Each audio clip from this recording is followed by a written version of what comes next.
Hej, mit navn er Hans. Jeg arbejder til daglig på Bibelskolen. Vi har lavet nogle studier, nogle film om bøn. Jeg håber, du har set de første, vi har lavet, og jeg håber også, at du vil se den her og den sidste. Så hvordan er det nu med bøn? Kan vi bede på en forkert måde? Ja, det kan vi. Og det kan vi se blandt andet her i Matthæus 6. kapitel, vers 5.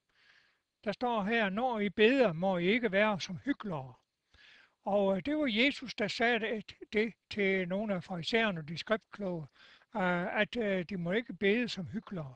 De må ikke stå og bede på hjørnerne i gaden, for at andre mennesker skal se, hvor gode og hvor hellige de er. Jeg har set nogle af den slags mennesker, også her i Danmark. Jeg håber ikke, at du hører til dem. Farisæerne, de stillede sig også op, og de bad Gud om, og de takkede ham, fordi at de ikke var som andre mennesker. Det var også en forkert måde at bede på. Det var heller ikke den måde, at Gud han ønskede, de skulle bede på. Så det var også en forkert måde. Jeg håber ikke, at du er en af dem, der takker Gud, fordi at du ikke er som andre mennesker. Det var i hvert fald ikke en positiv ting, at farisæerne de her gjorde.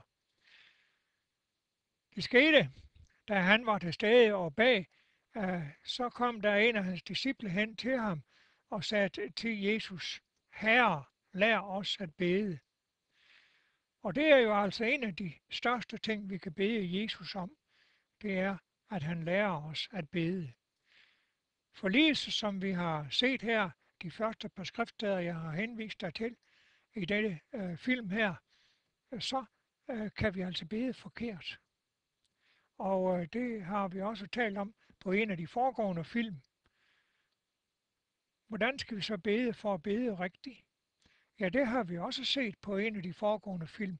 Så jeg vil virkelig håbe, at du har set de foregående film og studier, fordi så har du blevet klar over, at det er i hvert fald en rigtig nødvendig og god ting at bede. Herre, lær os at bede. Der er mange, der på en dag vil sige, Herre, vi har profeteret i dit navn, vi har uddrevet dæmoner i dit navn. Vi har uddrevet dæmoner i dit navn, det er, og lige sådan, at de har gjort mange gode gerninger, mægtige gerninger. Det er helbredelse, der er tale om her. Og det er jo noget, som næsten hver eneste trossamfund her i Danmark, de udøver. Det er helbredelser. Bøn for syge. Hvordan er det så med det? Er det noget, vi bare kan gøre i Guds navn, og så bliver de helbredt? Jamen, det ser vi jo mange, der bliver. Men er det Gud, der helbreder dem? Prøv en gang at lægge mærke til, hvad Jesus han siger til denne gruppe mennesker her, som har specialiseret sig i helbredelser. Han siger, og jeg vil sige til dem, som det er. Prøv at lægge mærke til, hvad han siger her. Jeg har aldrig kendt jer. Denne gruppe mennesker, og de mennesker, som i forskellige kristne trossamfund og menigheder helbreder mennesker, det er mennesker, som Jesus ikke kender. Han siger her i sit ord, Matthæus 7, 23, jeg har aldrig kendt jer. Bort fra mig. Og hvorfor har han så aldrig kendt dem? Det er fordi, at for at de kan øve helbredelser i Guds navn, så skal de overholde Guds lov. De 10 bud, som blev givet på Sinai bjerg. Han siger her, at de begår lovbrud. Hvis I beder, og alligevel ikke får, så er det fordi, at vi beder dårligt.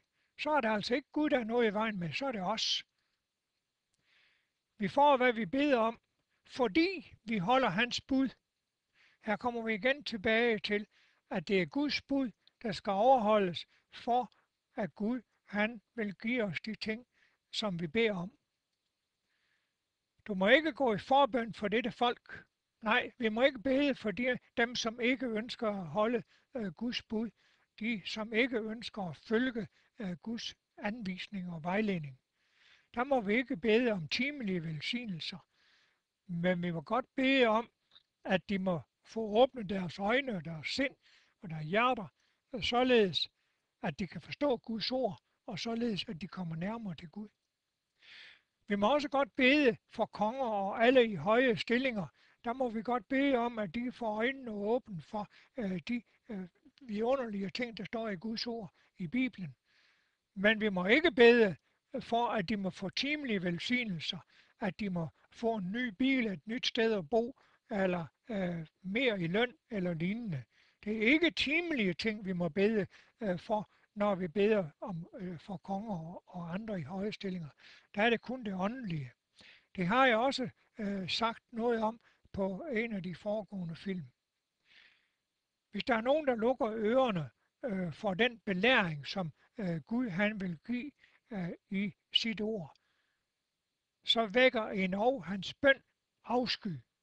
Jeg håber ikke, at du nogensinde har lukket ørerne for den belæring, som Gud han vil give dig igennem sit ord, for så vækker din bøn også afsky. Vi skal altid huske at takke Gud. Det er vigtigt, at vi siger tak, når Gud han har besvaret vores bøn, selvom ikke det bliver besvaret på den måde, som vi har ønsket os. Men vi skal blive ved med at bede. Vi skal blive ved med at bede om åndelige velsignelser, om forståelse af Guds ord, således at vi kan bede på den rigtige måde.